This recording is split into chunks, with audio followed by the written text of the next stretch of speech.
Hello friends, science के इस second lecture में आप सभी का स्वागत है।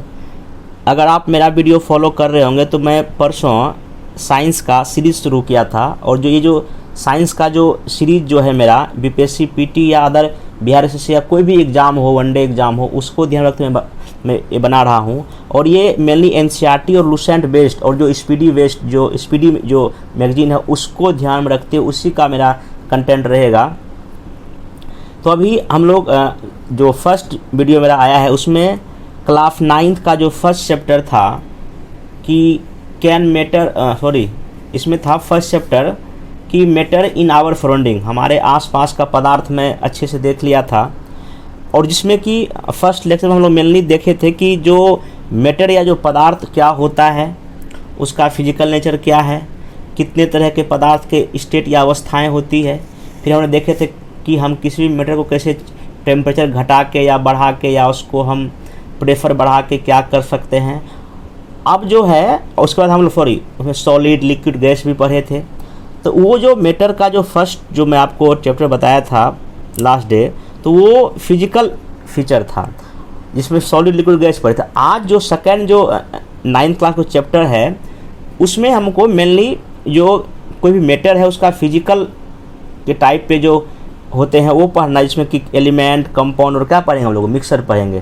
तो फिर से मैं बोल देता हूँ कि क्लास 9th एनसीईआरटी का फर्स्ट चैप्टर हम लास्ट वीडियो में देख चुके थे जिसमें हम लोग सॉलिड, लिक्विड, गैस पढ़े थे।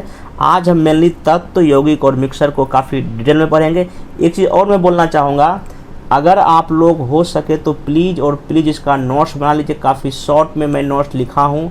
अगर आप मेरे साथ अगर लिखते चलेंगे तो आपका एक नोट्स भी तैयार हो जाएगा जो कि एग्ज़ाम के समय आपको काफ़ी हेल्पफुल होगा इसको रिवीजन करने के लिए। इसलिए मेरा रिक्वेस्ट है और कि जब जो भी मैं बोल रहा हूँ उसको आप सुनिए। हालांकि मेरा फेस तो नहीं दिख रहा है लेकिन फिर भी मैं जो बोल रहा हूँ जो चीज़ें वो अगर जो आपको इम्पोर्टेंट लगे उसको कॉपी में कहीं ना कहीं नोट डाउन कर लीजिए, क्योंकि क्वेश्चन क्या आएगा ये हमको भी नहीं पता है। जो क्लास 9th और 10th का एनसीईआरटी पूरा समझिए कि इम्पोर्टेंट, एक एक टॉपिक इम्पोर्टेंट है। और पिछले अगर 5 साल का बीपीएससी या किसी और एग्जाम का अगर क्वेश्चन साइंस में देखिएगा तो सारे क्वेश्चन एनसीईआरटी क्लास 9th और 10th से ही आ रहे हैं और बेसिक आ रहे हैं क्वेश्चन, क्योंकि क्लास 9th और 10th में बेसिक साइंस का कॉन्सेप्ट दिया हुआ है। और मैं कोशिश कर रहा हूँ कि इस लेक्चर को इतना ईजी वे में समझाऊँ कि जो आर्ट्स के जो स्टूडेंट है उसको भी अच्छे से समझ में आ जाए। तो आइए हम लोग आज क्लास 9th का सेकेंड जो है ना सेकेंड जो चैप्टर शुरू करते हैं और सेकेंड चैप्टर का नाम ही है is matter around us pure, मतलब क्या हमारे आसपास जो भी मैटर या पदार्थ है वो शुद्ध है या नहीं। तो इसमें हमको देखिए जो मैटर जो होता है, जो पदार्थ हम लास्ट में आपको बताए थे, दुनिया का वो हर एक सब्सटेंस जिसके पास अपना क्या है, मास है, उसके पास अपना वॉल्यूम, मतलब उसके पास कुछ मास और वो कुछ अगर स्पेस कवर कर रहा है, स्पेस ऑक्यूपाई कर रहा है, तो उसको हम क्या बोलेंगे, पदार्थ या मैटर नाम देंगे।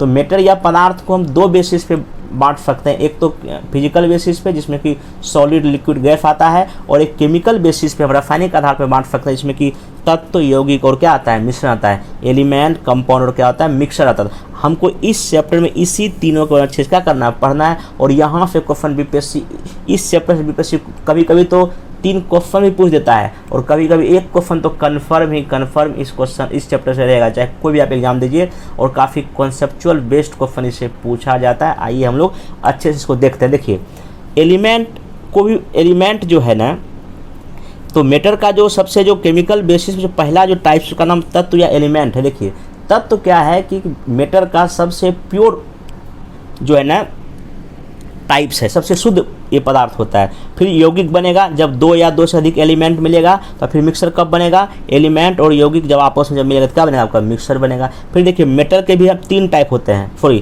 एलिमेंट के 3 टाइप, मेटल, नॉन मेटल और एक मेटलॉइड होता है। इसको हम अच्छे से डिस्कस अभी करेंगे। आइए सबसे पहले हम देखते हैं एलिमेंट। देखिए यहाँ से क्वेश्चन बीपीएससी पूछ चुका है। देखिए एलिमेंट क्या होता है।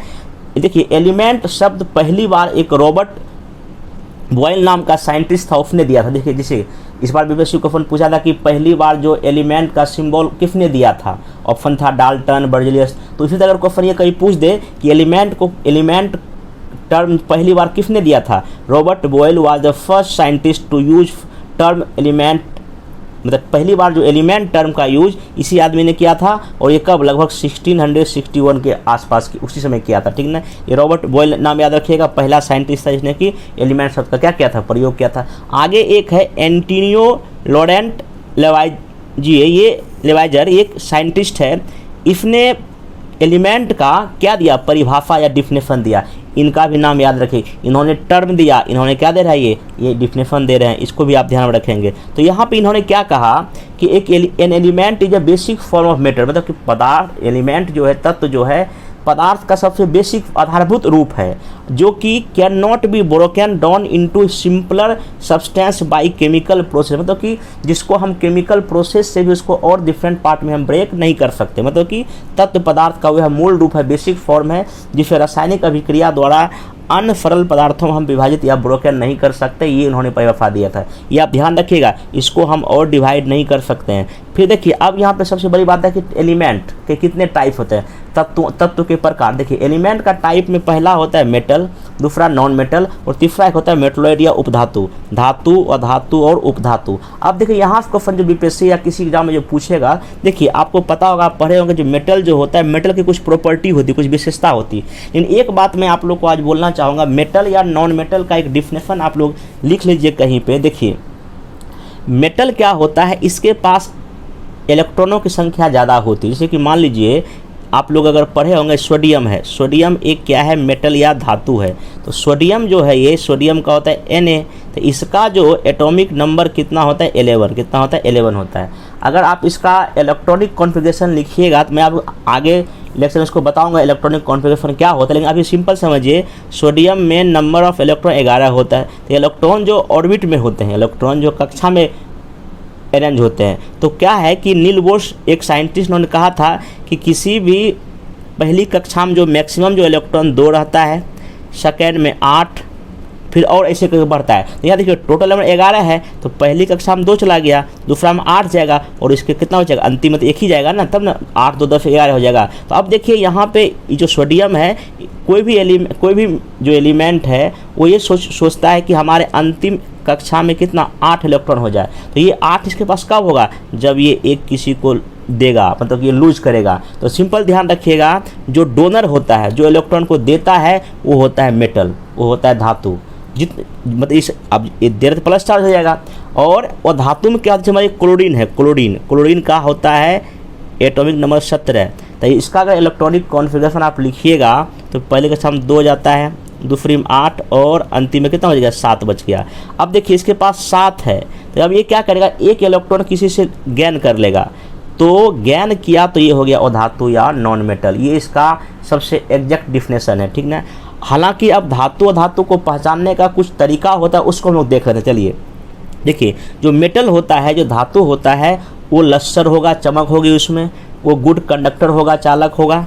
डक्टाइल में तो वो तन्य होगा, मतलब उसको आप वायर में चेंज कर सकते हैं। डक्टाइल एक ऐसी प्रॉपर्टी है मेटल का, जिसको आप उसको तार में चेंज कर सकते हैं। हमारे घर में एल्युमिनियम है, कॉपर है, उसको हम वायर में क्यों चेंज कर पाए, क्योंकि वो मेटल है और वो डक्टाइल है, उसमें प्रॉपर्टी है। एक है मेलेबल, मतलब आघात वर्धता। आप देखते होंगे टीन है या एल्युमिनियम है, इसका हम लोग सीट में चेंज कर लेते हैं, क्यों, क्योंकि ये होता है मेलेबल, मतलब मेटल क्या होता है, आघात वर्धी होता है, इसको हम सीट में क्या कर सकते हैं, चेंज कर सकते हैं। और सारे मेटल में लगभग सोनरस या वो ध्वनि की आवाज़, आप उसको जब पीटिएगा उससे आपको क्या निकलेगी, आवाज़ निकलेगा। ये जो है ना मेटल के प्रॉपर्टी होता है। और जो नॉन मेटल होता है, जितना इसमें प्रॉपर्टी पाया जाता है, इस नॉन मेटल में ऐसा कोई प्रॉपर्टी आपको दिखाई नहीं पड़ता। जैसे इसमें देखिए कॉपर हो गया, सोडियम हो गया, आयरन हो गया, एल्युमिनियम हो गया, ये सब क्या है, मेटल हैं। बट लेकिन यहाँ नाइट्रोजन हो गया, ऑक्सीजन हो गया, कार्बन हो गया, ये सब क्या है, ये सारे आपके नॉन मेटल हैं। तो आपको अगर बीपीएससी या किसी एग्जाम में स्टेटमेंट बना के क्वेश्चन पूछेगा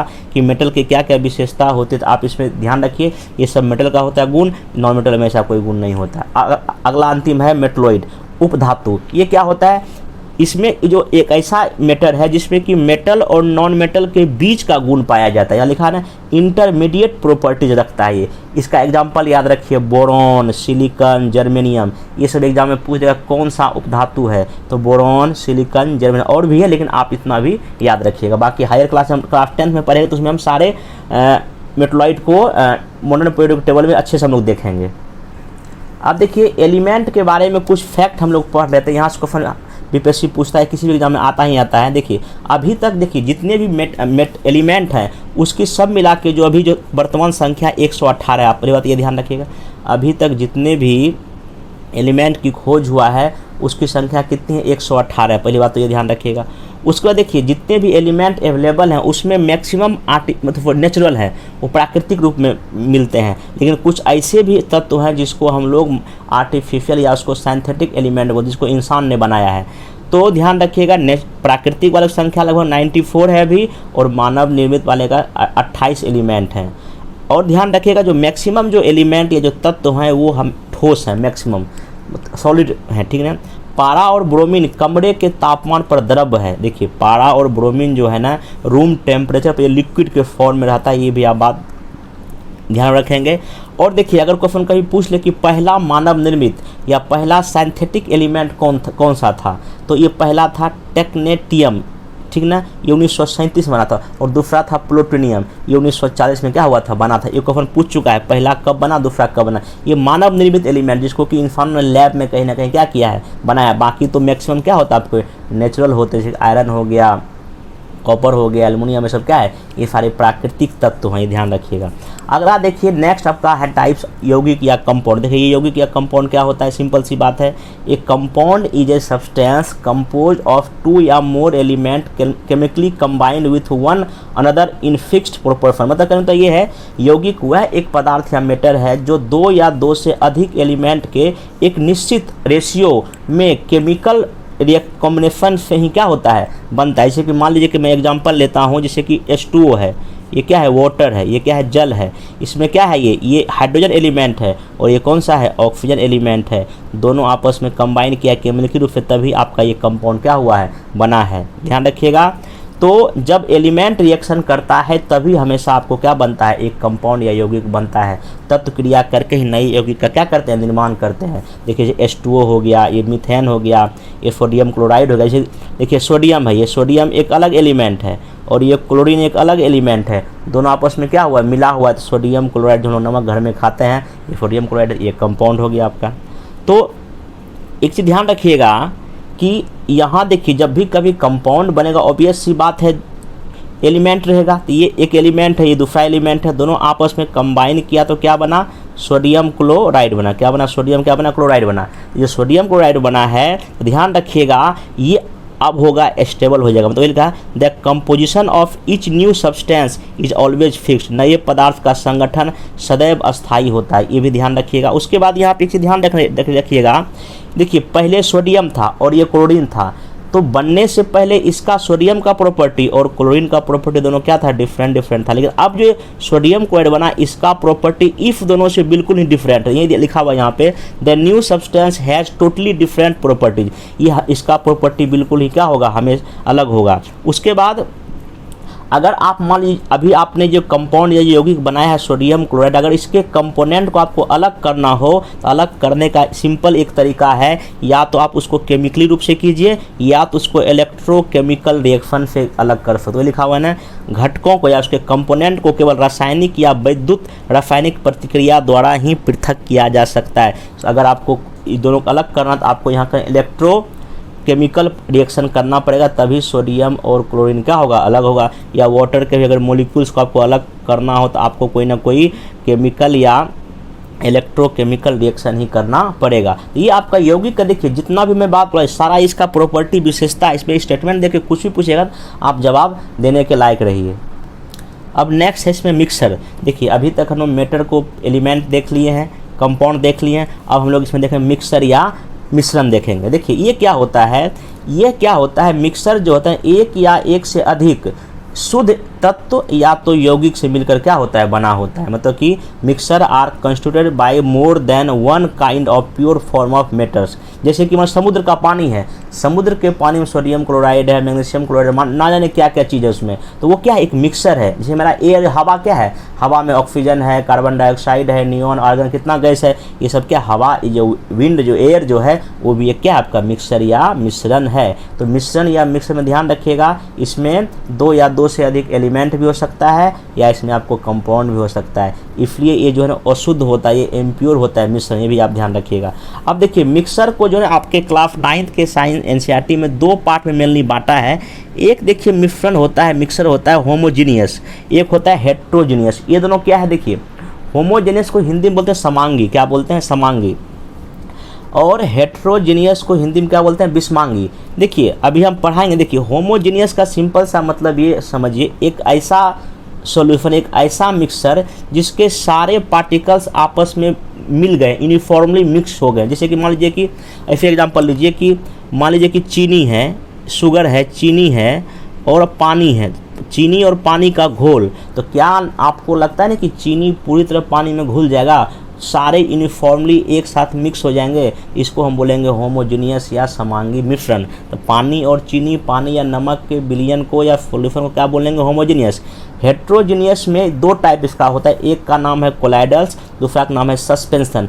हेट्रोजीनियस का सिंपल से मान लीजिए कि आपने पानी और बालू को आपस में मिला, पानी लिए और बालू सैंड को मिक्स किए, क्या बालू कभी पानी में पूरी तरह घुलेगा? नहीं मिलेगा। तो ये हो गया हेट्रोजीनियस, जिसके जो सोल्यूट या जो बिले जो जिसमें हम घुलाते हैं वो पूरी तरह घुलता नहीं, उसको हम क्या बोलते हैं, विषमांगी या हेट्रोजीनियस। इसको हमें हालांकि और विशेष डिटेल में हम पढ़ेंगे। आइए तो देखिए, सबसे पहला जो होमोजीनियस में पहला है आपका सॉल्यूशन, क्या है, विलयन। तो देखिए सॉल्यूशन या देखिए विलयन क्या होता है, विलयन या सॉल्यूशन क्या होता है, सिंपल सी बात है। विलयन, पहली बात, सॉल्यूशन एक होमोजीनियस होगा, जैसे कि नमक और पानी का विलयन सॉल्यूशन, नमक सॉरी पानी और चीनी का, ये सब क्या है, ये सब सारे आपके सॉल्यूशन या विलयन है, क्योंकि इसके जितने भी पार्टिकल्स हैं आपस में पूरी तरह एक समान रूप से मिल जाते हैं और इसके पार्टिकल्स को आप आंखों से भी नहीं देख सकते हैं। तो सॉल्यूशन एक तरह का कैसा मिक्सचर है, होमोजीनियस है, ये भी ध्यान रखिएगा।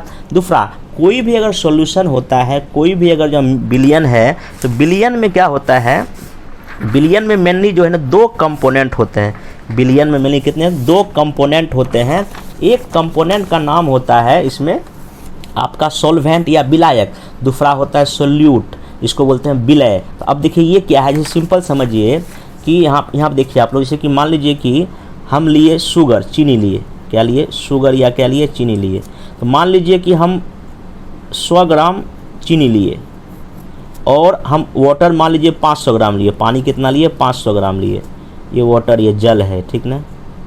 तो अब देखिए क्या है कि ये चीनी को अगर हम पानी में घुलाएंगे तो अब देखिए किसकी मात्रा ज़्यादा है, पानी की मात्रा ज़्यादा है, ये हो गया सॉल्वेंट, ये हो गया विलायक। किसकी मात्रा कम है, शुगर या चीनी की, ये क्या हो गया, सोल्यूट या विलय हो गया। ये बेसिक कॉन्सेप्ट पर ध्यान रखिएगा। तो हमेशा किसी भी सॉल्यूशन में दो कंपोनेंट होगा, एक का नाम होगा सॉल्वेंट, दूसरे का होगा सोल्यूट। सॉल्वेंट का मात्रा हमेशा ज़्यादा होता है, सोल्यूट की मात्रा हमेशा क्या होगी, कम होगी। अब देखिए सॉल्यूशन या विलयन की कुछ विशेषता या प्रॉपर्टी होता है। देखिए पहला विशेषता इसका यही होता है कि इस जैसे कि मान चीनी और पानी का घोल घोले, क्या आपके चीनी के पार्टिकल्स दिखाई पड़ते, नहीं दिखाई पड़ते। इसका मतलब ये हुआ कि particles can not seen by the naked eye, मतलब कि आप आँखों से उस विलय या सोल्यूट के पार्टिकल्स को देख नहीं सकते हैं। दूसरा, can not B scattered a beam of light, मतलब कि अगर मान लीजिए कि आप एक ग्लास लीजिए, मतलब कांच का गिलास लीजिए, कांच के गिलास में आप पानी और चीनी का घोल इसमें डाल दीजिए, ठीक ना। और यहाँ पे साइड में आप रखिए टॉर्च, मतलब ये ना जो हम लोग टॉर्च अंधेरे में यूज़ करते हैं, टॉर्च यहाँ रखिए, ठीक ना। और टॉर्च रख के उसको ऐसे जलाइए, तो देखिएगा जो टॉर्च का लाइट निकलेगा, ये लाइट इसके आर पार हो जाएगा। ये जो लाइट को ना फैलाता नहीं है, कौन, सॉल्यूशन, क्योंकि ये आर पार होने देता है। ये लिखा हुआ एक लाइन यहाँ पे कि can not B scattered a beam of light, मतलब कि प्रकाश की किरण को ये फैलाते नहीं है, ये ध्यान रखिएगा। फिर देखिए छान कर भी विलय को अलग नहीं कर सकते हैं, मतलब कि जो आप पानी में जो चीनी मिला दिए हैं तो चीनी को क्या छान कर अलग कर सकते हैं, नहीं। फिल्टर करके भी आप उसको चीनी को बाहर नहीं निकाल सकते। इसका मतलब क्या हुआ, ये अस्थाई होता है, ये स्टेबल होता है, ये भी आप बात ध्यान रखें। ये सारा किसका, विलयन या सॉल्यूशन का मेन प्रॉपर्टी है। अब देखिए कुछ एग्जांपल हम लोग देख लेते हैं। एग्जांपल देखिए विलयन का, तो बता दिया आपको पानी और चीनी, पानी और नमक, ये सब सॉल्यूशन के एग्जांपल हैं। लेकिन आपको कुछ और हम बोलते हैं, जैसे एक है आपका tincture iodine, tincture of iodine. इसमें देखिए क्या रहता है, इसमें आयोडीन रहता है और एल्कोहल रहता है। एक एग्जाम में क्वेश्चन पूछ चुका है कि टिंचर ऑफ आयोडीन में क्या रहता है, तो आयोडीन रहता है कम, सोल्यूट है, और एल्कोहल की मात्रा ज़्यादा होती है, वो सॉल्वेंट होता है। अब देखिए ये भी क्वेश्चन मोस्ट इंपॉर्टेंट, आप लोग मेरे ख्याल से ध्यान नहीं दिए होंगे। एयर, वायु भी एक क्या है, ये भी एक मिक्स सॉल्यूशन है। कैसे, देखिए ये सॉल्यूशन ऐसे है, अगर कुछ पूछेगा कि एयर में या वायु में किसकी मात्रा ज़्यादा, या सॉल्वेंट कौन सा है, विलायक कौन सा है, विलायक आपका नाइट्रोजन है, क्योंकि नाइट्रोजन की मात्रा कितनी है, नाइट्रोजन की मात्रा लगभग 79% है, इसलिए ये सॉल्वेंट या विलायक हो गया। बाकी जितने भी कार्बन डाइऑक्साइड या हाइड्रोजन जो गैस हैं वो सब सोल्यूट का काम करता है। तो ये भी क्वेश्चन पूछ सकता है कि एयर में सॉल्वेंट क्या है, नाइट्रोजन है, इसी में सब क्या हुआ है, घुला हुआ, जिसकी मात्रा ज़्यादा हो बस। देखिए अब सॉल्यूशन या विलयन के बाद हम लोग अब पढ़ेंगे सस्पेंशन या निलंबन। ये भी एक टाइप का मिक्सर ही है, लेकिन ये हेट्रोजीनियस है, ये विषमांगी है, मतलब इसके पार्टिकल्स जो है ना हमको दिखाई पड़ जाएंगे। यहाँ देखिए लिखा हुआ है कि the solute particles do not dissolve but remain suspended throughout the bulk of the medium, particles of suspension are visible to the naked eye. मतलब कि यही है, इसमें जो विलय जो जिसको मिलाते हैं जिस सोल्यूट को, उसको पूरी तक घुलता नहीं है, बल्कि उसी में वो तैरता रहता है, उसी सोल्यूशन उसी मिक्सचर में ये क्या होता है, तैरता रहता है, मतलब ये सस्पेंस करते रहता है। और इस कण को हम आँखों से भी क्या कर सकते हैं, देख सकते हैं। और the particles scatter a beam of light passing through it, मतलब कि अगर इसमें आप लाइट अगर सस्पेंशन में अगर टॉर्च डालेंगे तो ये लाइट को क्या करेगा, इसे फैला देगा। ये ध्यान रखिएगा, किसमें, सस्पेंशन में। और ये अनस्टेबल होता है, मतलब कि इसके पार्टिकल्स को आप जब मान लीजिए उसको घुलाइएगा, उसको चलाइएगा, तो उसके पार्टिकल जाके नीचे पेंदी में बैठ जाते हैं, इसलिए क्या होता है, अनस्टेबल होता है। और इसको आप छान कर जो है इसके पार्टिकल्स को, विलय पदार्थ को बाहर निकाल सकते हैं। जैसे मान लीजिए कि आटे और पानी का मिश्रण है, आटा लिए और पानी लिए, तो देखिएगा आटा तो आपको अच्छे से दिख जाएगा पानी में, या मान लीजिए चौक या पानी का मिश्रण, जो हम लोग ब्लैक बोर्ड पे जो चौक लिखते हैं उसका बुरादा ले लिए और पानी में मिला दीजिए, तो आपको चौक तो हमेशा दिखाई पड़ेगा ही पड़ेगा। ये एग्जांपल किसका है, सस्पेंशन या विलयन का, निलंबन का है, ये आप ध्यान में रखेंगे। तीसरा है आपका कोलाइडल मिक्सर। देखिए कोलाइडल भी एक तरह का हेट्रोजीनियस है, विषमांगी है। देखिए लिखा हुआ है the mixer appears homogeneous but actually it is the heterogeneous. देखिए कोलाइडल जो मिक्सर होता है आपको देखने में तो लगेगा कि नहीं ये होमोजीनियस है, लेकिन एक्चुअली में ये होता है हेट्रोजीनियस, मतलब ये दिखता समांगी है लेकिन होता क्या है, विषमांगी है। जैसे और देख लीजिएगा, particle are can not be seen, मतलब इसके पार्टिकल को आप आँखों से भी नहीं देख सकते हैं। और एस्केटिंग द बीम ऑफ लाइट, प्रकाश के कणों को ये क्या करता है, फैला देता है, और ये इसको बोलते हैं टिंडल इफेक्ट, ध्यान रखिएगा। और ये होता है स्टेबल, ये होता है अस्थायी, मतलब इसके पार्टिकल्स के ना ये अच्छी तरह से घुले मिले होते हैं, ये होता है स्टेबल होता है। और छान कर भी इसको आप अलग नहीं कर सकते हैं, इसको छान कर भी आप अलग नहीं कर सकते हैं। इसका सबसे बेस्ट एग्जाम्पल आपका है मिल्क या दूध, मिल्क या दूध। तो मिल्क या दूध के पार्टिकल हमको आंखों से दिखाई नहीं पड़ते हैं, ये ध्यान रखिएगा। और ये लाइट को क्या करेंगे, फैला देंगे, ये स्टेबल होता है, इसको छान कर भी आप अलग नहीं कर सकते हैं। तो अब आइए देखिए कोलाइडल में जो मेन जानने का जो चीज़ एग्जाम के पॉइंट ऑफ पर्पज से, उसमें देखिए क्या, देखिए कोलाइडल के भी दो कंपोनेंट होते हैं। याद कीजिए जब आपको हम सॉल्यूशन अभी बताए पहले, उसमें हम क्या बताए, किसी भी सॉल्यूशन में जो है ना दो पार्ट होते हैं, एक होता है आपका क्या, सोल्यूट होता है, एक होता है सॉल्वेंट। एक क्या होता है, सोल्यूट मतलब एक विलायक होता है, एक विलय होता है। सॉल्वेंट या विलायक की मात्रा ज़्यादा होती है, सोल्यूट या विलय की मात्रा कम होती है। तो यहाँ भी कोलाइडल में दो कंपोनेंट या दो घटक होता है, एक होता है डिस्पर्सिंग मीडियम, डिस्पर्सिंग मीडियम, एक होता है डिस्पर्स्ड फेज। देखिए डिस्पर्सिंग मीडियम समझिए कि सॉल्यूशन की तरह ये सॉल्वेंट हुआ, ये क्या हुआ, सॉल्वेंट हुआ, और डिस्पर्स फेज क्या हुआ, सोल्यूट हो गया, मतलब इसकी मात्रा ज़्यादा होगा, मतलब कि ये इसमें घुला होगा। डिस्पर्स फेज इस डिस्पर्सिंग मीडियम में क्या होगा, घुला होगा। अभी आपको एग्जाम्पल से ये बात अच्छे से समझ में आएगा। देखिए यहाँ लिखा हुआ, हाँ इसका मैं हिंदी नहीं लिखा हूँ, डिस्पर्स फेज या डिस्पर्सिंग मीडियम का हिंदी इसलिए नहीं लिखा हूँ क्योंकि इसका हिंदी इतना खतरनाक है, ये पल्ले नहीं पड़ता है, समझ में नहीं आता है, इसलिए मैं इसका हिंदी नहीं लिखा हूँ। आप लोग इसको मैं समझा दूंगा, टेंशन मत लीजिए। चलिए तो देखिए यहाँ पे जैसे कि हम एग्जांपल लेते हैं, एक मान लीजिए क्लाउड या बादल है, क्लाउड या क्या है, बादल है, या मान लीजिए फॉग है, या मान लीजिए कुहासा या मिस्ट है। ये सब एग्जाम्पल आपका है कोलाइडल का। किसका एग्जाम्पल है, कोलाइडल का। इस सारे को हम लोग बोलते हैं एरोसोल। क्या बोलते हैं इसको, एरोसोल बोलते हैं। अब देखिए जो फॉग हो, क्लाउड हो, या बादल हो, कुहासा हो, कोहरा हो, आखिर तो इसमें होता क्या है, किसकी मात्रा ज़्यादा होता है। देखिए क्लाउड में क्या होता है, बादल आप सुने होंगे, बादल कब बनता है, बादल में गैस ज़्यादा होता है, और उसमें लिक्विड भी होता है, उसमें जलवाष्प भी होता है। मतलब कि मतलब लिक्विड जो है ना गैस में मिला होता है, मतलब liquid in gas, liquid in gas मतलब कि देखिए डिस्पर्स फेज, मतलब इसकी मात्रा कम, अभी अब हम बताए थे ये सोल्यूट या विलय होता है, और ये डिस्पर्सिंग मीडियम मतलब ये सोल्वेंट होता है, इसकी मात्रा क्या होगी, ज़्यादा होगी। तो बादल में, क्लाउड में आप ज्योग्राफी पढ़े होंगे तो उसमें गैस ज़्यादा होता है, उसमें जाके पानी या जलवाष्प क्या होता है, मिलता है।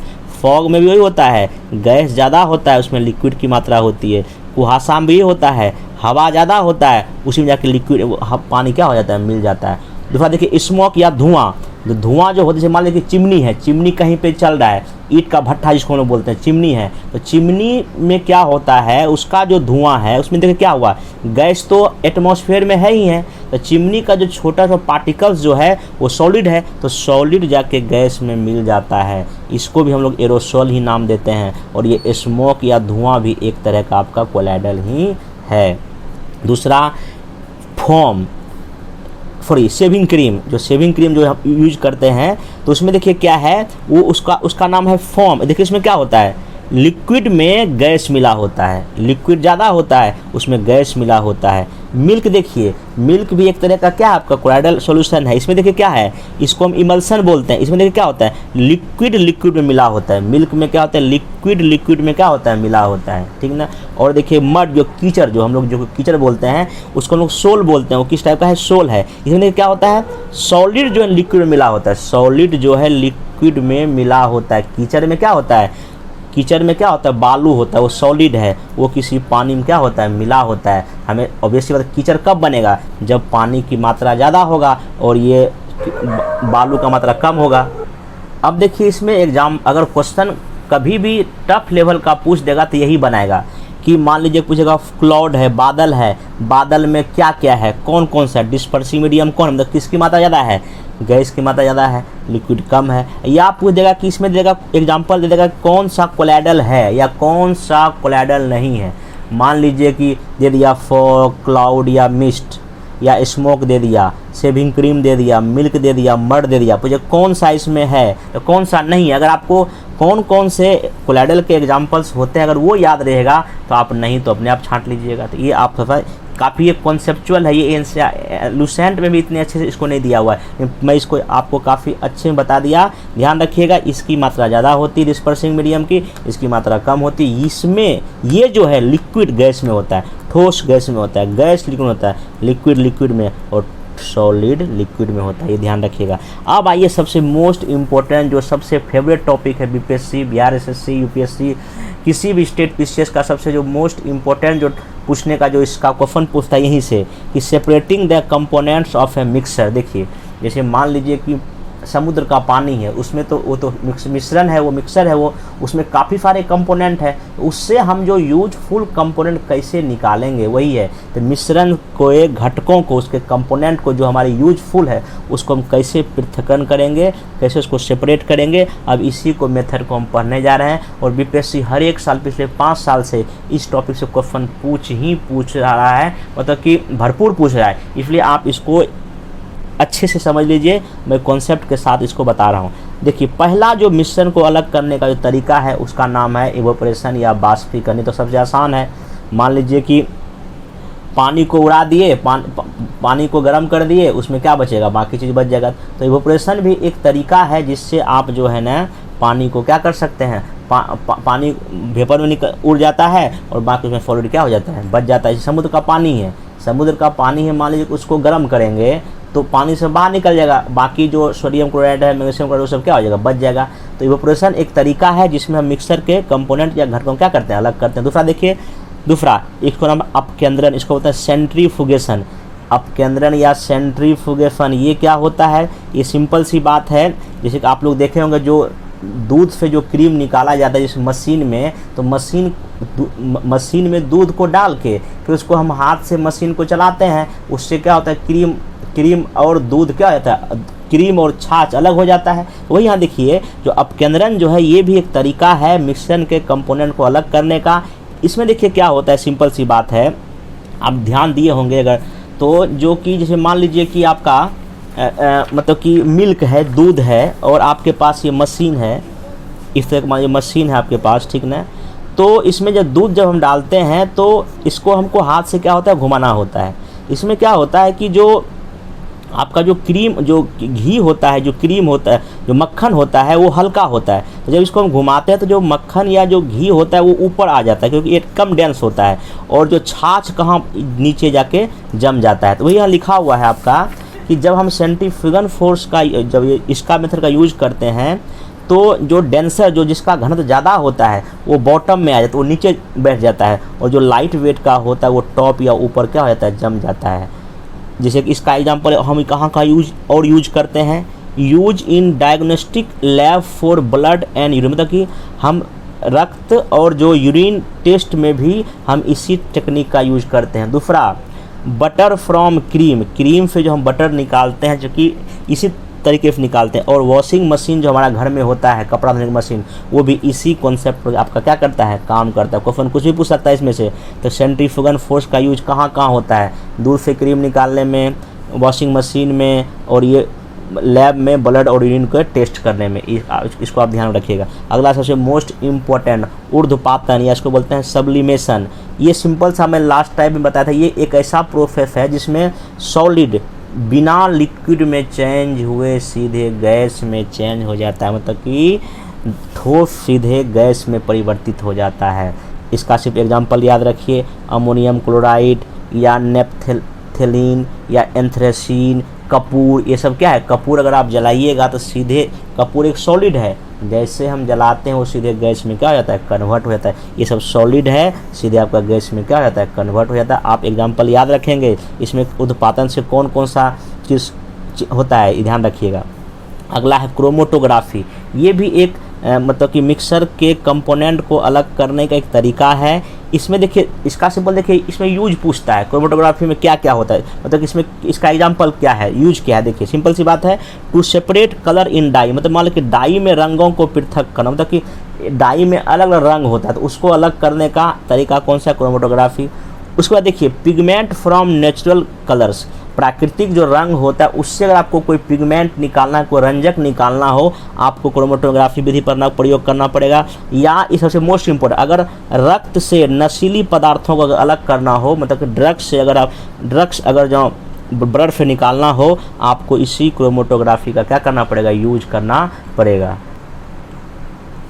अगला तरीका है डिस्टिलेशन, इसको बोलते हैं आसवन विधि। ये भी एग्जाम में पूछ चुका है। देखिए ये कहाँ यूज होता है, जैसे मान ले दो कोई ऐसा मिक्सर है, उसके कंपोनेंट आपस में पूरी तरह मिसिबल है। मिसिबल लिक्विड का मतलब होता है आपस में पूरी तरह घुला होना, पता ना चले।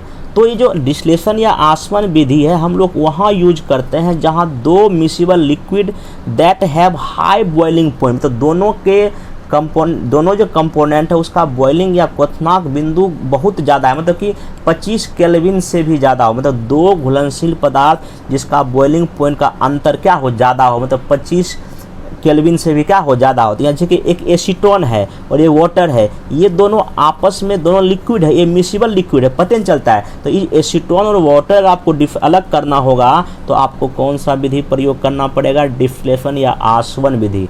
ये तो एग्जाम उतना नहीं पूछता, लेकिन ये पूछता है कई बार कि फ्रैक्शनल डिस्टिलेशन मेथड क्या होता है, प्रभाजी आसवन विधि क्या हो। देखिए ये क्या होता है, ये वैसे मिसिबल कंपोनेंट को अलग करने में यूज होता है जिसके बॉइलिंग पॉइंट का डिफरेंस जो है ना 25 केल्विन से नीचे हो।